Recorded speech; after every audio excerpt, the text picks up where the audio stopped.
Hey Joe, good of you to join, mate. Let's get your.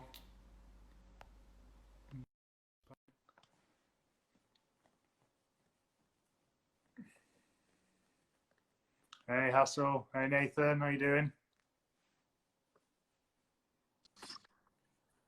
Hello, mate, how you doing? Good, good. How are you? Yeah, I am well, thank you. I thought I'd mix it up and get the glasses on. Double, Seems me. double glasses for the evening. Matching. How's things for you? You Yeah, good? good, good. Yeah, really good. Really enjoying this time off. Yeah, I bet I'm the same. I'm really enjoying it as well. Have you been getting out or getting out for a walk or anything, or you been trapped in the house? Yeah, I've been going out for walks. Me and the girlfriend are both off, so taking the dog out every day. Just any excuse to go for a long walk. Getting bored of the same place though, having to go to a new place every week. Yeah, I can imagine. It's I don't know whereabouts do you live, because we're obviously in the city centre of Leeds, which has been a bit difficult to get out to see places. Yeah, yeah, definitely. Where I live's okay. I think we're about 10-15 minutes drive from Liverpool. Some nice places around the world, Birkenhead Park, West Kirby, Hoylake. There's some nice beaches, nice places to go. Yeah, okay, give the dog a good run out. Yeah, definitely. Yeah, he's only tiny, so big walk knackers him definitely. Just bear with me 1 second, and then we'll get started. Yeah. Um, right, yeah, let's jump in. So, for anyone who's joining us for the first time, where have you been for the last week and a half? And I'm joking. Um, if you've ever seen our Instagram page, you'll know that we're kind of big on mindset. Most 50% of what we post is about mindset, and so we just wanted to pull this series together to kind of help people on their property journeys. Hopefully, get some tips and tricks off some of the guests, and hopefully, take something away that you can implement into your daily routine to give you a more positive life. For those of you who joined through Jack's side of Instagram, you might recognize me or recognize the voice anyway from when I was interviewed on their podcast. But I'm Andrew from Elite Investor Group. We are architects by profession, property investors by choice. We develop HMOs in Leeds. And for my followers, I'm joined tonight by Jack Heskin-Taylor, who I will let introduce himself. Cheers, Andrew. That was a good pitch. That good elevator pitch. I'm not as prepared as you.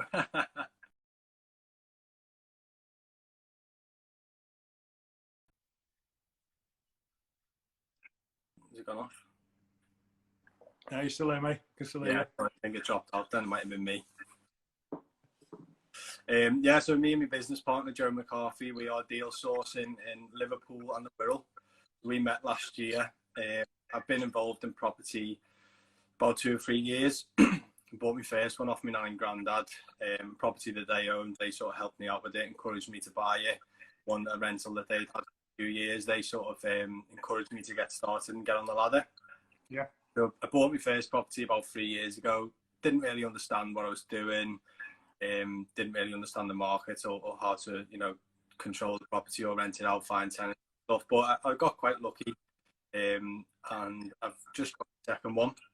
And then me and Joe McCarthy, we had 2 rent service accommodation apartments in Liverpool. Yeah.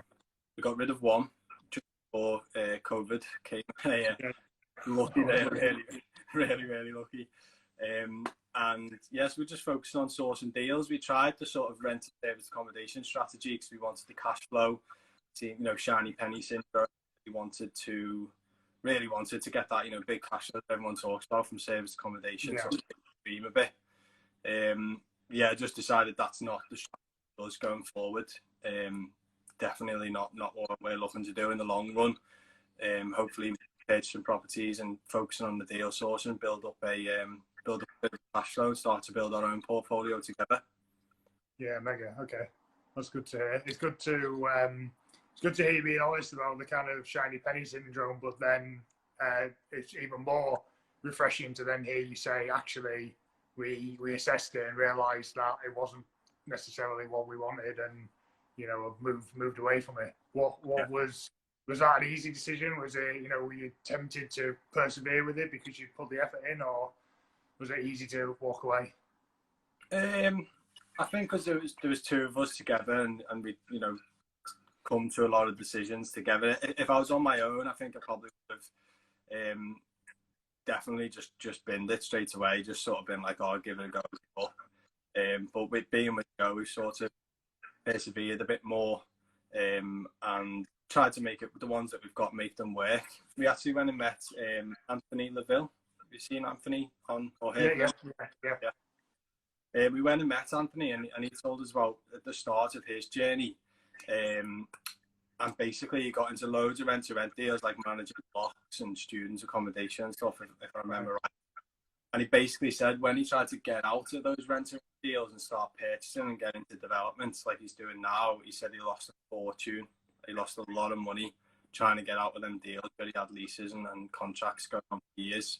So he really sort of said to us, find out what you really want to do, lads. Find out really where you want to be in like 3-5 years, and focus more on that. That was definitely sort of, you know, give us a bit of insight into, he'd been where we were a couple of years ago. So yeah, definitely. I think that's really sound advice, really good advice. We've been working with Mike Clay at Clay Properties on our next call with him tomorrow, working on the bigger vision and strategy. And it's only been minor tweaks, I suppose, for us, but it's been really interesting looking at it from that holistic, you know, like 5-year, 10-year view, and where do you want to be, and assessing what you're doing now towards that 5 to 10 year goal. So definitely can relate to that right now. Yeah. You mentioned about assessing everything with Joe, and that's something I wanted to touch on actually was, so you guys just met. You didn't, you're not related. Part obviously a couple, and you're not old friends or anything like that. You've obviously just met each other and decided to create McCarthy and Taylor Property and go into business together. And like, how was that as how did that happen, and how did that come about? Yeah, so we were at Multiple Streams of Property Income, the progressive event. We literally just, I think it was a 3-day course, and on the last day we managed to bump into each other. We just weren't sitting near each other, didn't network or anything, just had a quick chat towards the end. Similar goals, similar long-term vision as well. I think we just got on straight away, dead straight to the point, both of us. And we just met up for a coffee, just like a week later in a Starbucks, and just sat down. I was like, great, let's do it. And then a couple of days later, in a co-working space, setting up a limited company. Thinking about it, it did happen quite quick. Yeah, really quick. How's it? What's it like between the pair of you? How have you kind of divvied things up between you? How do you? What happens when one of you says yes and one of you says no? What's the resolution? Is it kind of wrestle and see who wins, or like what's the kind of processes? No. Both really chilled out a bit. Now and again, I might say, oh, I think we should do this, and Joe, our opinions might clash. Joe's putting laughing faces. Our opinions might clash a bit. That happens all the time, but I think we deal with it in a really good way. Very good way. We very rarely argue or disagree on stuff. And if it is a major disagreement, I think normally what we'll probably do is we'll go and speak to somebody else and get somebody else's advice on somebody that's maybe done something similar in the past. But there's not much confliction at all. It's actually really works really well, really well. Do you have that network around you? Do you have like go-to people that you seek out for that kind of third opinion or anything, or is that just the people you've met throughout the? Like, do you have a mentor or a coach or anything like that you'd reach out to, or is it just general people in your network? Just general people in the network. So there's a couple of people that we met with the World Property Network. That's a networking event that me and Joe set. A couple of really reliable and trustworthy deal sources that came along to our events and that we've sort of connected with a lot more than some other people that we've met in the property world. And we go to them quite a lot. There's a couple of guys that we know have got a bit more of a marketing background, and a lot of the stuff we are doing at the moment is like marketing or sales sort of related. So you can ask them quite a lot of questions, and it's really helpful. other property people that we've met that are sort of maybe 2, 3, 5 years ahead of us in their journey. We ask them a lot of questions. We send them over deal packs, doing deal sourcing. We sort of ask them questions and get their feedback because they've been there and done it. Yeah, definitely. That's good. It's good to have that kind of network, have that support, especially like I said, when you're on your own, and you can sometimes, even if it's not to solve a disagreement, even when it's just that you don't have the answers between the pair of you, and you've got that support network to help you get to where you want to be, take that next step. So let's go back to the beginning then. You're normally doing the interviewing, so maybe not everyone knows about you and your background. You want to fill us in a bit about what was Jack like before property? Who was Jack before property? I'm only young, so I should be able to tell it quite quick. So I left school, didn't really know what to do. I've always been entrepreneurial, always trying to set businesses up. Even in school, selling Mars bars and cans of Coke and crisps in my bag. Like I was always doing it, 100% attendance, always. And then after school, tried to do my A-levels, didn't really like it, dropped out. Couldn't really stick to anything at all. Jobs, college courses, tried loads of stuff. Just couldn't stick at anything. And then when I was about 19, went travelling, went to Australia, New Zealand, did Asia. Took over 2 years. And then when I came back, I actually met my girlfriend, who's my girlfriend now. And I went back to Australia. I worked for a couple of months, worked out in the bush, did some jobs just to save up money, and then came home and then sort of started a proper relationship with my girlfriend. And then after that was when I bought my first property, when I first came back. And then I started to do piling. So I just went in as a labourer doing just big piling jobs like Battersea Power Station, A14 on the Cambridge, really, really big stuff. It's quite interesting. Hard work, really hard. Yeah. So I was in London Monday to Friday, and then come home on the weekend. And then whilst I was doing that job, I set up a business. So we set up a dessert store, me and my girlfriend. So she was working full time as well, and I was in London Monday to Friday. But that went on for about 2.5 years. Wow. I know. Yeah, we had 2 stores, about 10 staff. It was intense. Massive learning curve, though. Massive learning curve. So was she running it during the week on the evenings, and you were doing it on the weekend or something? Or did you have people you were just managing it, and people were in the shop for you? Yeah, so my girlfriend and my mum both helped out really good, but they both still work full time. So I dealt with quite a lot of stuff. Tried to wear all the hats. Didn't outsource anything. Didn't ask anyone for any help really. That was probably the main issue, the main problem with it. Employed staff, had people helping to manage, doing as much as possible. But that went on. I've literally just closed one last year. That was the last one. To close it all down, got rid of all the machinery. But I was doing that while I was working away Monday to Friday. That was intense. Yeah, I bet. But I suppose intense, but then on the other hand, probably quite eye-opening from what's achievable, balance. Like you said, not outsourcing anything. Like, do you have a VA or anything at the minute? Are you outsourcing anything at the moment, or are you still just doing that in-house between you and Joe? Has it given you any? Does it set you up differently now? Are you doing things differently to how you would have set up that business? Massively. Yeah. Even when I just look at when I did that business, signed up for loads of monthly outgoings and stuff, and wasn't really, aware of what bills were building up. And so I'm very, very cautious on what me and Joe are doing now, and what stuff we do pay for and sign up to. And that's just one of the things that I took out of it. I think if I didn't make those mistakes that I've already made, it could potentially be even worse now going into it, diving even deeper and committing even more money and committing to more monthly outgoings and not knowing, making the mistakes already made, basically. But it's given me a massive learning curve, and outsourcing stuff as well. Joe's really, really good. We have a good balance where I would probably say, no, let's do it ourselves, let's save the money, where Joe would like to outsource quite a lot. So there's a good balance on what sorted and what we're not, works really well. So it's good that you got kind of opposing skill sets and opposing views, so you're not kind of both leading each other down the same path. There's a bit of give and take. Yeah, definitely. So when you went off traveling, was that did that have much of an impact on you in kind of like mindset? Did it make you want to come back and start the business or anything, or you know, because you went off at 19 and you kind of worked before that, before you went, and thought you don't want to go back to that life again or anything?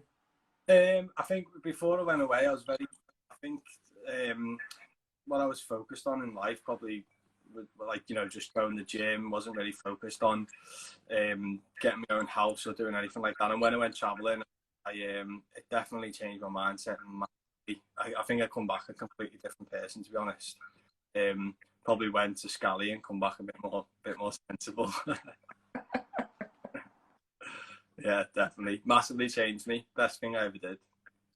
Yeah, I can definitely relate to that. I think definitely the best thing I ever did, but I don't underestimate or don't take for granted that it was also quite difficult. That first, I might even say probably 2 years, it could have been at least, after he came back, of trying to, you know, take this new mindset and put it back into taking this kind of round peg and put it into this square hole of or going back to normal life, so to speak, of working the 9 to 5 and then trying to come up with something on the side, which obviously ended up being property to try and release us back into that lifestyle again.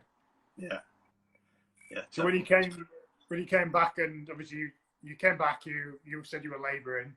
Was that again? Was that you came back and you knew that's what you could do from previous experience, and you just got into that with this longer term vision, or was it again being on site, realizing how hard the work was, that made you think you need to start looking at business opportunities? Yeah, I think when I went to Australia, I'd only ever done like sales and marketing and business admin jobs. So when I went there, I was just in a hostel. Loads of lads just used to do labour work. It was the easiest work to pick up. You could just pick it up anywhere. There's always demand for it. So when I went to Australia, I just got sucked in the deep end. Just had to do it. Like, I didn't have a choice. That's what I needed to do. And then once I come home, I've been doing work for several companies in Australia. Hi James, and I don't know, I just sort of got not forced into it, but it just became natural after Australia. When I came back, I was like, right, I've saved some money up. I just need to get straight back into work. So when I first came back, I was back living at my mum's. I was borrowing my mum's bike to ride to work, which is £50 a day cash in hand labouring job. Bloody hell. I know. Dedication, and it's all about putting in that graft, and you kind of did what you needed to do there and then to get the money coming through the door to help support you while you got the other stuff going. Yeah, definitely. And then the businesses and everything else just sort of followed, and then started to research a bit into property, learn a bit more, just sort of like general development, reading books, started to get a bit more interested in it, and then that was pretty much when I met Joe, not long after that. All right, yeah, good stuff. I think it's great to hear that you were a labourer on a construction site. So I think sometimes people turn to us and think, oh, it must be easy for you guys because you're architects, but it's not. You don't need to be architects to get into property. I think the breadth and kind of spectrum of people with their backgrounds and some of the stuff they've achieved, and some people who are millionaires out of property. It's all about it's not about where your background is or where you've come from. We have just as many challenges as other people, and everybody has transferable skills, even if they don't realise that are good for setting up a property business. Yeah, definitely. I think I haven't got a massive construction background, but just from all the labour and stuff that I did years ago, I've got a general good understanding of it. And then doing piling, I was sort of on bigger projects, learning about foundations and the start of projects, bigger stuff. So I've got a decent bit of general knowledge in some areas. Yeah, You must know how to communicate with tradies and get the best out of them, because I think people underestimate the skill needed in that, the right language to use. Maybe, yeah. I do have a good chat with the builder normally, or project manager, so maybe that's why, yeah. And then, so what gave you so you then obviously went from that and you went kind of jumped straight into the full-time property. What gave you the confidence to think, all right, okay, I'm gonna stop working. I'm gonna kind of take away that safety net, so to speak, and go full time. Yeah, I was working in Chester at the time, and I haven't really told anyone this before, but a scaffolder dropped a tube from like the third floor and it hit me on the shoulder. I was so lucky, honestly. I was so lucky. I've had all kinds of CTs and X-rays and bits of physio and stuff, and just about getting back to full range of motion now on my shoulder. But I was just so lucky about 4 or 5 foot tube. And I just had like bruising and sort of like bruising in the bone as well. So I was actually off. I was just sat at home for a week, and that was when I seen the multiple streams of property income weekend, and that was what made me go on it. I thought, I'm not sitting at home doing nothing, sulking. So that was what made me go along. And at the time, I was out of work, and I wasn't going to work for a few months at least until my shoulder healed up. And that was when I was just like, yeah, let's do it, Joe. Let's go full time. Yeah, all right, let's tell a story. One of those kind of real life-changing moments. Like you said, it could have been even worse, but thankfully missed the head, mate. Kept you looking beautiful, at least. Anyway, you hit your shoulder. And then not only the kind of full-time into property, you also jumped in and launched a podcast. You've already mentioned, you launched a networking event as well. What was the thought process behind them? Yeah, I think what we seen was a lot of people in the property industry, a lot of people that were doing well, they were really putting themselves out there. And I think there's an element of trust when you see somebody putting their face or their name on something, putting themselves out there regularly, whether it's every week on a podcast or every month for a networking event. They put themselves out there to make connections. And we also felt that those things felt like entrepreneurial, like that's just felt like the natural path for us to do it. No one was doing a networking event in the world, and we just saw an opportunity and thought, let's do it.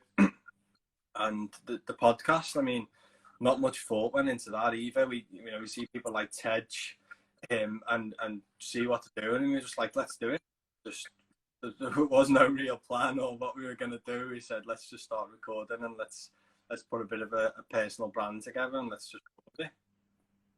We're going back to then that kind of network now that you lean on. Is a lot of that being created through these channels? The podcast and the networking event you've made yourself.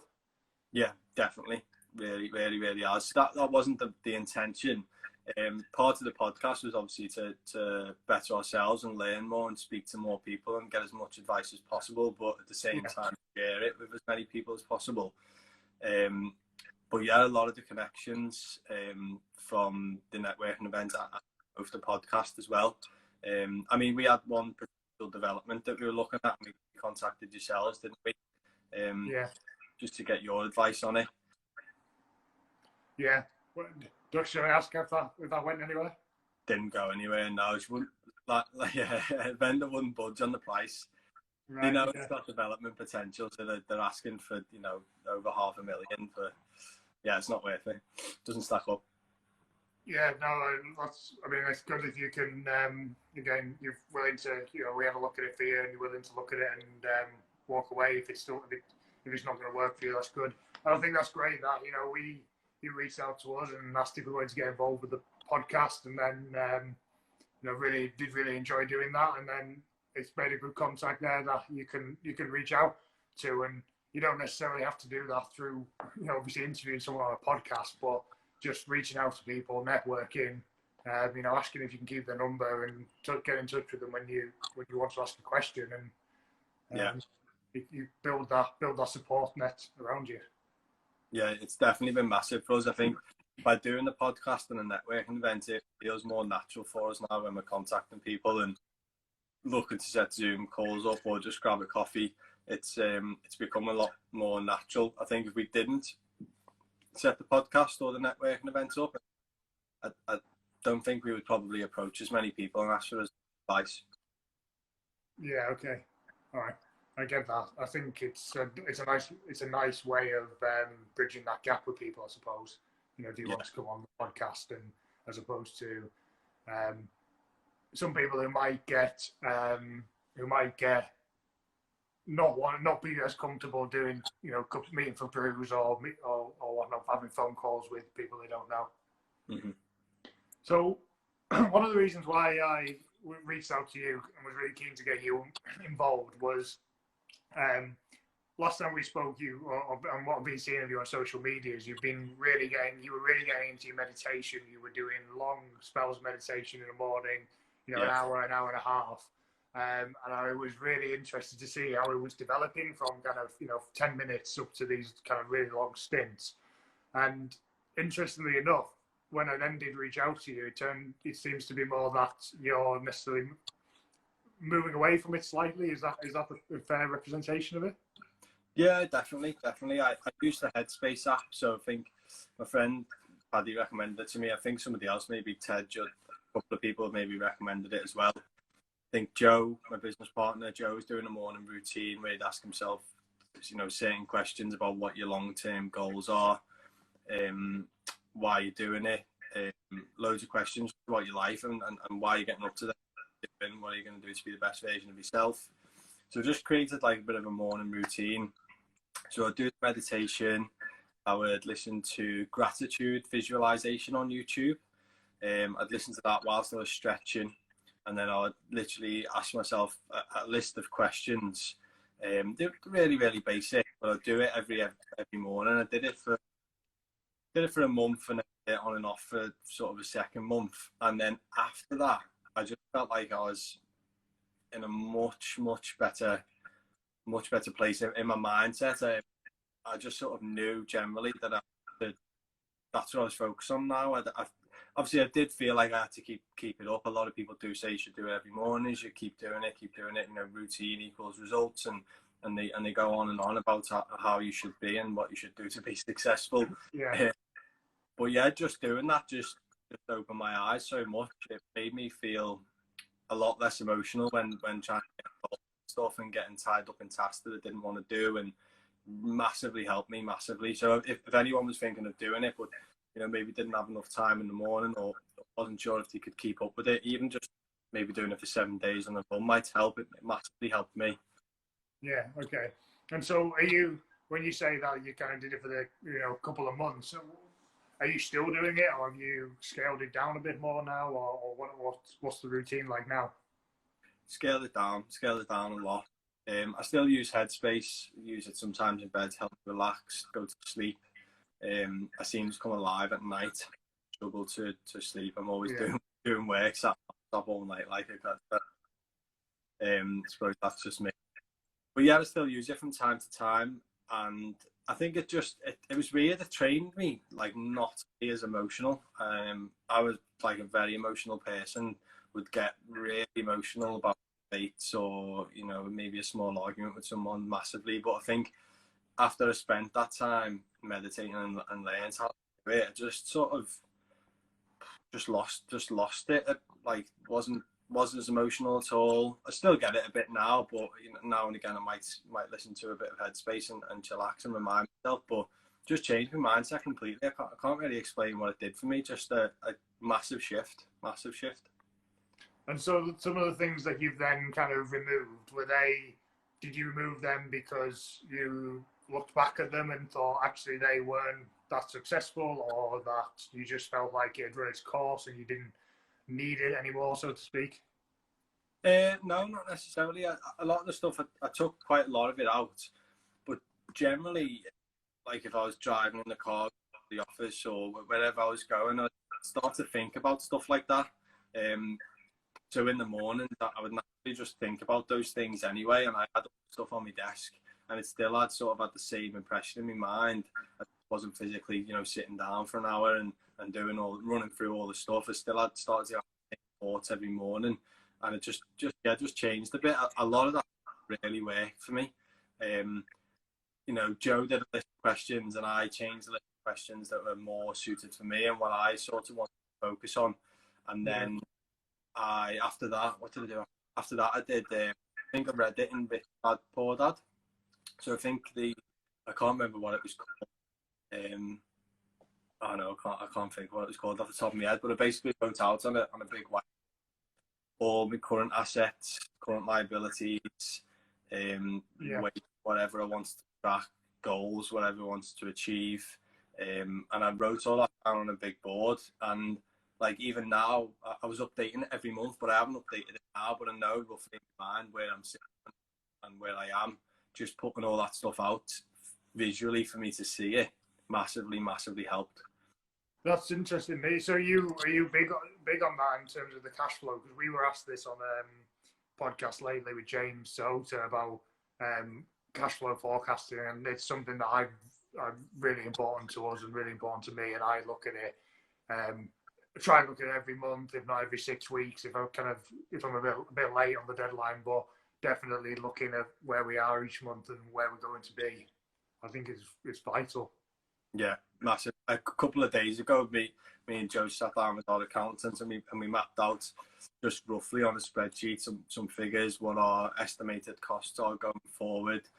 Laid out loads of different scenarios of, if we source X amount of deals in X amount of time, there will be X amount of money out. That's big in my eyes. Like I have to know that stuff. I just have to. Yeah, I think as well, especially in this current situation, there's so many different kind of paths that we could end up going down, depending on what happens with COVID and the lockdown and when it's released and things. That I think understanding all those avenues and the kind of worst case and the best case scenarios is vital. Yeah, we estimated our savings accommodation to have no income up until October. Right. Just to be conservative. We don't know how long it's going to last. Don't know if we're able to get people in again. We don't know where we're going to be. So we were just preparing for the worst on that. Yeah, well, that's good. I think that's a really great point for people to take out if they haven't already done it. I think payday is coming up very soon for a lot of people, end of the month or even first of the month, kind of rent coming in for people who've got a portfolio built up already. And I think that I'm expecting there to be a little bit of maybe people who underestimated it for the first month or not really thought about what 80% of your salary means until it comes into your, if you've been furloughed, until it comes into your bank account and all of a sudden maybe that Netflix subscription needs to go, or, a bit less takeaways and more eating from the supermarkets and stuff like that. So we're interested to see what happens in the next few days. Yeah, well, definitely. So going back to, you said you kind of did it for about 2 months, and depending on who you're asking, 60 days or 66 days, I think it is kind of the time it takes to ingrain a new habit. So do you think from what you've been saying, that the reasons why some of the things you haven't necessarily needed to do are like as a structure every day is because it is ingrained as a habit now to you? Yeah, definitely massive. Yeah, I think I didn't even do it for 56 days. I did it for January because I was marking it off every day and counting down for the month. And February sort of fizzled out on and off, and then March I did a couple of days in March, and I think it probably stuck in my mind so much that it probably has become a habit, and a lot of them thoughts have stayed with me, definitely. Yeah, I think for me, I can't remember I think it might actually be called 21. I think it's 21 days of no complaining, but that's when he says it's 21 days, obviously, to form a habit. Other people say 66, so it probably just varies from people to people as well. But yeah, I imagine you did enough of the work in that month to month and a half to ingrain those things into the mindset. Yeah, definitely. So outside of that morning daily routine, is there anything else, any other kind of tips and tricks or things that you do regularly on a day-to-day basis? Me and Joe plan a lot. We spend so much time. It's unbelievable. We have a couple of hours every Saturday just planning, just reviewing plans. They change all the time. We could be doing a certain type of marketing and spend X amount of money and X amount of time doing stuff. We don't mess around. We were a bit worried at the start that we were like chipping and chasing everything all the time, but I think that that was necessary for us to just wasn't working for us, just get it out and let's find a new plan. I think Joe says, man plans, God laughs. It's a good motto to have, but it's better to it's good to know that you know where you're going. You've got a strategy, and you're not just kind of making it up as you go along. Yeah, definitely. We've changed a lot of our stuff. A lot of, we come up with brands. We work out why we don't want to be perceived in that way. We had the Jack Show caricatures. They were good for the podcast, but maybe not to carry on through as a brand for a property sourcing business, or if you're looking at trying to JV with people who work on a bit more of a professional level, maybe the best brand to carry on. So yeah, we have changed stuff quite a lot. I was a bit afraid that people may think that we're just chipping and changing stuff all the time. Because I personally, a lot when I was younger as well, I was always not embarrassed, but it's like saying that people might think that you can't stick to anything. But we're really on the right track now, where we really want to be. I've seen your branding. I think it looks mega. I think you personally, from a design perspective, I think you're right that the new branding definitely, not that the Jack and Joe show isn't professional, I think it's definitely the right style, and the characters with the kind of, I don't know what you want to call them, emoji versions of yourselves. Yeah. That's really good for that kind of social media podcast type strategy, but the new McCarthy and Taylor branding, I think, looks really slick, really professional. I think it'll only help you go from kind of strength to strength in that more professional side of the business. I think it's important to get that set up correctly. Yeah, definitely. Sorry, I was going to say, thanks for your comments on the brand. It took us a while to get there. Yeah. Did you outsource that, or were you doing that? Did you do that yourself? We got a design to do one on Fiverr, and then after speaking with some people who had marketing background and what colours we chose and stuff, we changed it, and I just ended up doing it just plain and simple. Joe picked the text, Joe read information about crests in logos and related trust, and then we just that was what we went with. I think tag in the crest is the McCarthy family crest, or from the crest. Right. Okay. Yeah. You've gone. Not that dismissing it, but I wouldn't have a clue about that. But it's interesting to know these kind of things that you always a crest shows trust and things like this, and there's all these deeper connotations that you just don't know about. Yeah, I wasn't aware of it at all. We probably bounce off each other really well. That I like to create stuff. I'm always in Adobe stuff and playing around and self-teaching myself stuff. And then Joe's really good on the research side of things. And when we come together on ideas, it normally works quite well. Yeah, good stuff. Mary's shouting as well on the chat saying that happened to us. We tried to get one designed on Fiverr, even though we're architects, and it was awful. It was just we just sacked that off very quickly, and we're like, right, this doesn't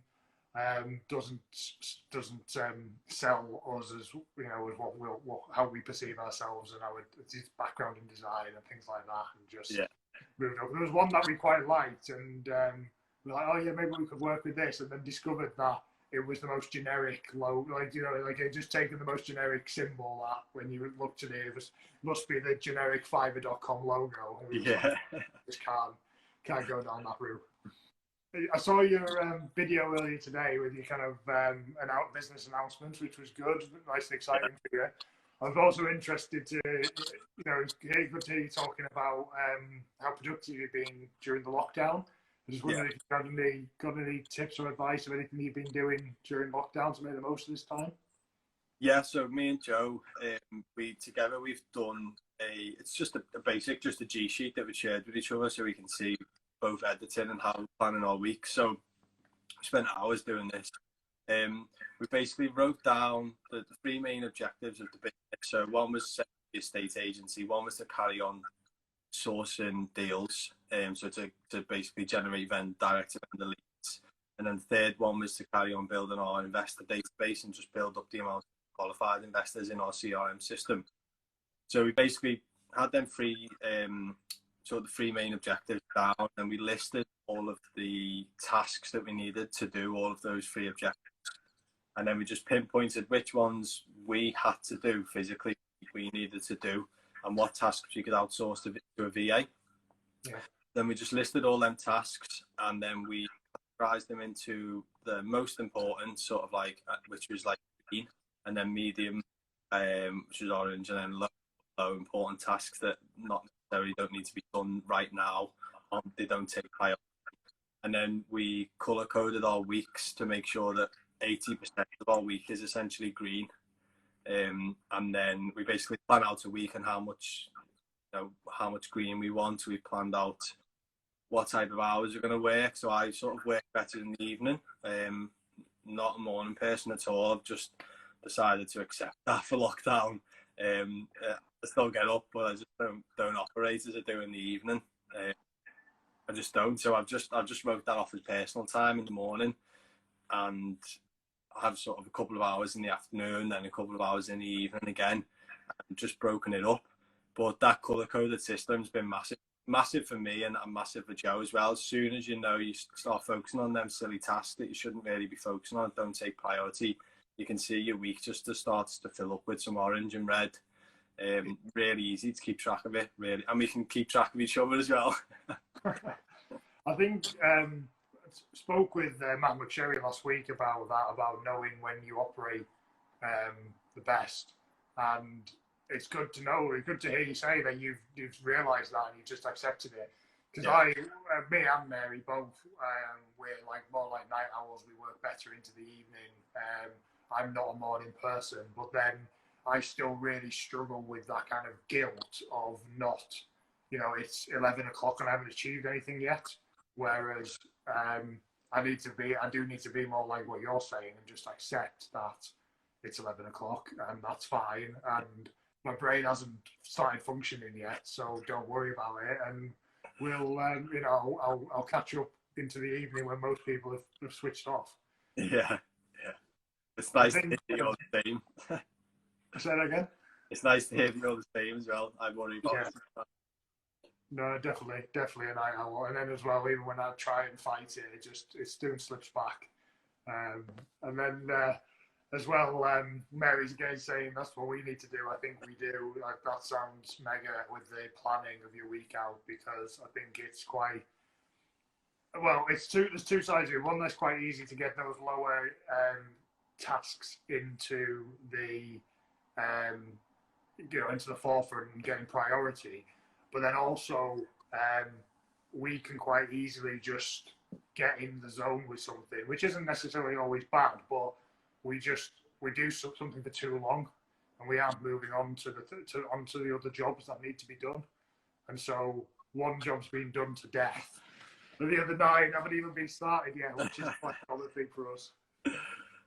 That's the same as me, especially if I'm enjoying something. Like if maybe me and Joe, if we were working on the website, or if we were working on, I don't know, maybe our membership campaign or something, I'll get carried away if I'm enjoying it and it's got some sort of like creative aspect.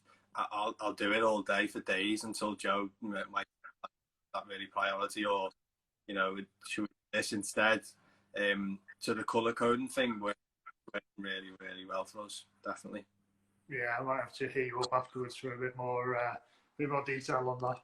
Yeah. So is that done? You mentioned the G Suite. Is there any other kind of apps or software that you use to kind of manage each other and your time? Yeah. So we do a lot of stuff on G Sheets now. We've got like KPI tracker, and we've got like loads of tabs on that. So we've got daily tasks, which is the colour coding one.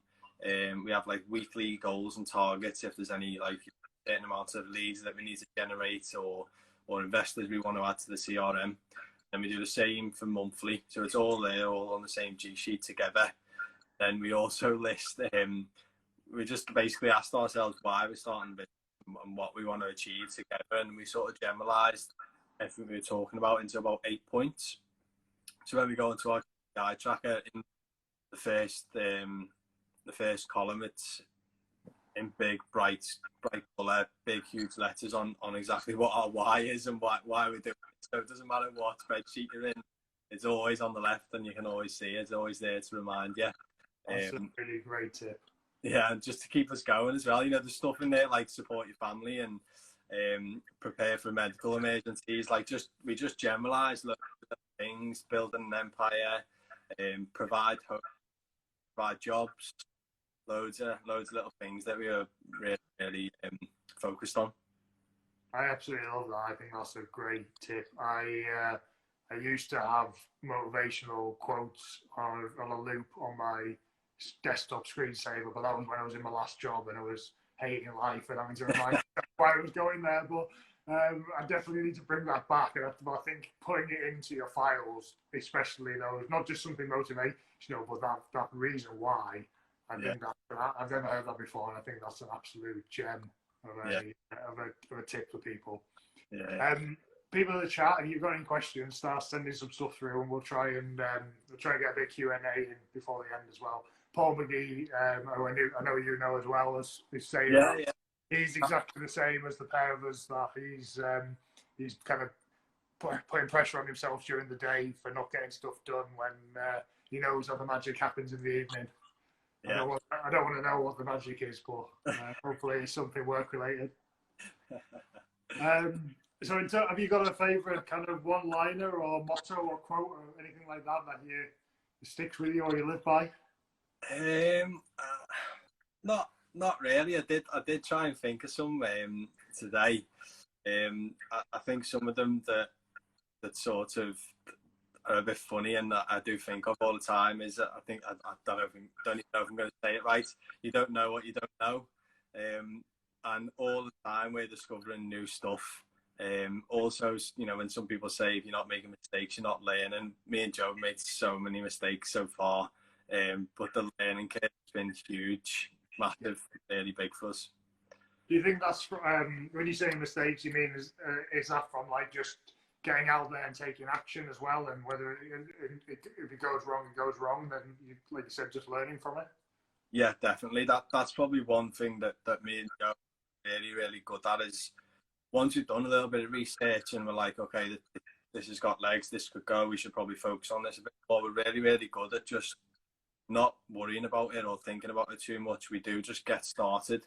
And as soon as you get the ball rolling, we're reevaluating it, planning next steps. Should we do this instead? Should we change to this strategy? We just get cracking straight away. That's probably why we've achieved so much so far and why we've learned so much as well. I think we're definitely on the right track. If we hadn't made all them mistakes and changed so many times on what direction we were going, I don't think where we are now, and in 3, 4, 5 years, you'll be able to see that massively. They're all those just little corrections, aren't they? They're all just bumping you back onto the right path, going in the right direction. It's Einstein's quote of insanity is doing the same thing over and over again, expecting different results. So as long as you're making the mistake, where you're analysing it, understanding what's gone wrong and why, and then implementing it into the business to put you back onto the right track, that's all you can be doing. Yeah. As Mus Mary saying, as Mark Homer says, you have to pay the idiot price in a new place. What about, have you got a favourite book that you've read over the years? Yeah, Rich Dad Poor Dad was a really good one for me, but I really struggled to read it. I had to force myself to read it. I don't know what it was. I just, I may miss the start, but how did you support yourself in the early days? Yeah, I just couldn't. I just had to force myself to read it, but I can't remember what it's called. Bob Dick's the Property Cycle. That was a massive one for me. When I read that when I was on holiday, massive game changer that for me. That's Rob from the Property Hub, isn't it? Yeah. I'll have to check. That one out. But Rich Dad Pod, I completely understand why it's such a game changer for people, because it is so eye-opening and I think that's something that kind of one of the reasons why we kind of wanted to do this, because something that I'm really interested and passionate about, and hopefully get to do something with in the future, is helping people understand that this kind of 9 to 5 working, go to school, graduate, migrate to university, get a job, have some, get married, have kids, retire at 65, that's just a mindset that's been kind of obviously is the status quo. But it doesn't mean that it's the only mindset or the only option to you. And even if people don't want to are happy with, they understand that there's other variations and they're happy to continue with the 9 to 5 job, that's fine. But just understanding that there is other options out there, and you can create the kind of lifestyle you want. Yeah. Should we take that question from 41 New Zealand? How did you manage to support? How did you support yourself in the early days of being full time in property? Yeah, so I did have some money saved up, and I had come from the buy-to-lets that I'd bought before I went full time. One of the things that I wish that me and Joe had done when we got started was, I wish we'd just reached out to as many, reliable, trustworthy deal sources that we could find, and just talk about co-sourcing. Because at the start, you sort of before you could walk. I wish that's what we've done.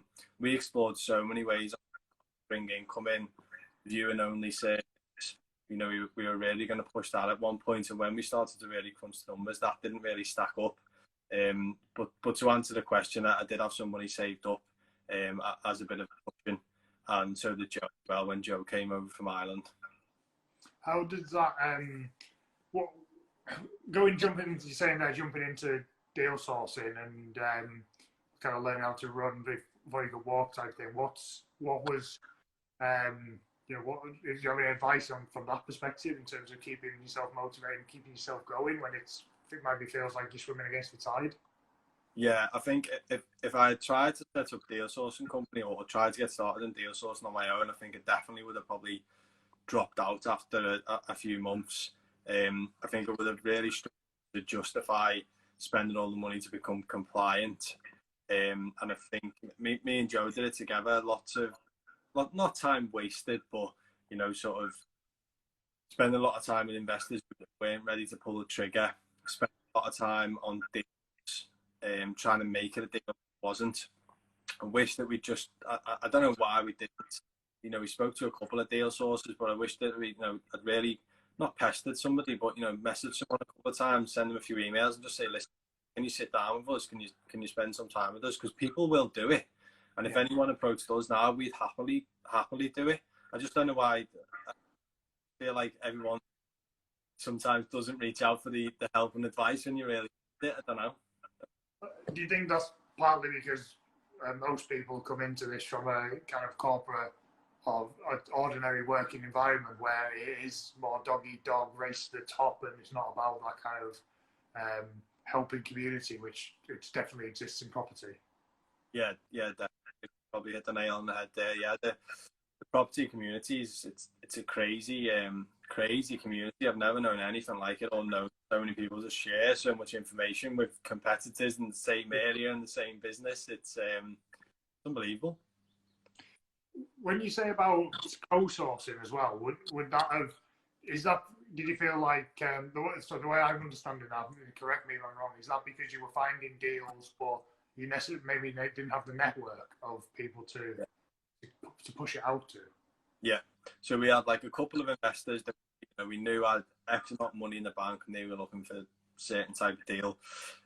We were finding deals and stuff off the market, some stuff was on the market. We just did not have that network. We didn't have our systems in place to package it on correctly. We didn't have a big enough database to send it out to. We were relying on a couple of investors who we thought may have gone for the deal. And I think if we'd gone co-sourcing and met some other deal sources earlier on, we could have potentially bounced a lot of ideas off them, sent them a lot of our deal packs and stuff that we were looking at, because we were always concerned, is this a deal or are we being too conservative on the numbers? I think if we'd had somebody to maybe guide us a little bit at the start, we could have gained a few months there easily. Do you find yourself in a kind of, or did you find yourself in a kind of constant loop of I need deals because I've got investors waiting, and then I need investors because I've got deals waiting, and there's keeping that each side of the scales level. Yeah, definitely. And I think because we were sort of going round in that circle all the time, we were trying to look at deals and trying to make them deals by saying, you know, oh, well, if we, you know, if this number or if the voids are only this and we only class make this, and if we could get it at this price, then because we were doing that, we're also doing the same thing with investors. So, you know, like, oh, we haven't got proof from them, but it's okay. They sound pretty serious. Right? It's okay. We'll send stuff over to them, and then just sort of going around and that to the point now where we're like, we have a qualified list of investors where we ask for proof of funds and ID, and if they don't send it out, then we you know, they can get stuff. But after we've sent it to the qualified investors, when we're looking at deals now, if a couple of things don't stack up, we might send it to one or two people and get some opinion. And if we're not, if it's not the right deal, then you know, onto the next, not focusing and wasting too much time like we did in the past. Yeah, okay, that's good. I think that's good advice. It's good advice. I think you can chase people early on, or chase deals early on, and I think it's good advice that to kind of step back and be willing to let people walk away or let deals walk away. Yeah. And it was weird when we started to not chase certain investors or not chase certain deals because we didn't think they stacked up and we weren't increasing our offers. People then start coming back to you, chasing you. It's crazy. Yeah. Weird. We had an investor I met at an event and got on great with him, and he wanted in and exchanged some emails. And I sent him over our standard forms. Didn't hear from him. Sent him an email and didn't hear from him. 2 months later, I just got an email. Oh, here's the forms for you. I didn't chase him. Some people do just get busy and they will come back out or something. If they are serious, they will return. Yeah, no, definitely. So one last question from me then. So what's one thing that you are learning during lockdown? One thing that I'm learning during lockdown.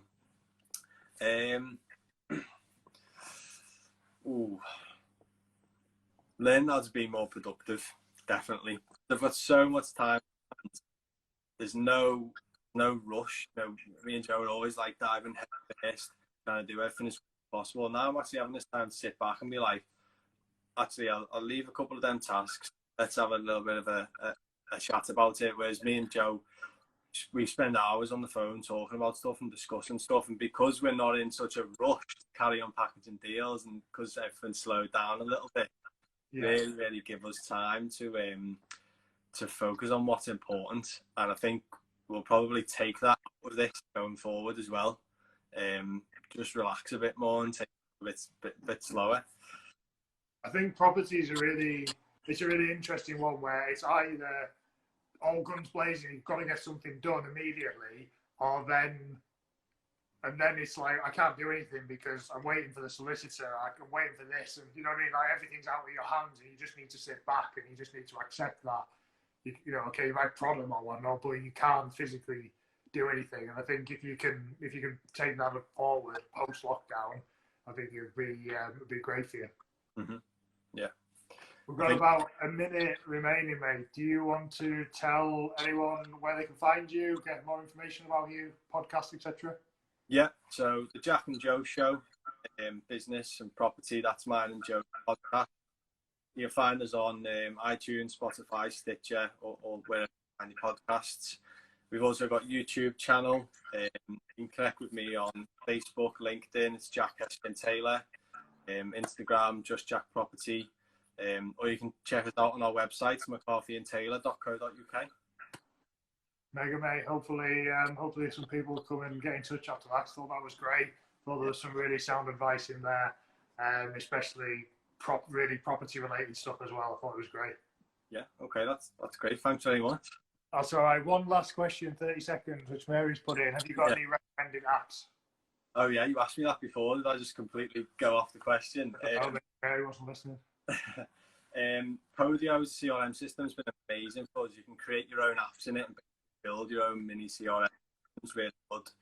MailChimp, Zapier to link. I don't know if that's how you say it, Zapier or Zapier, to link the two. That's been really. You're gonna get cut off. Catch you soon, mate. Bye.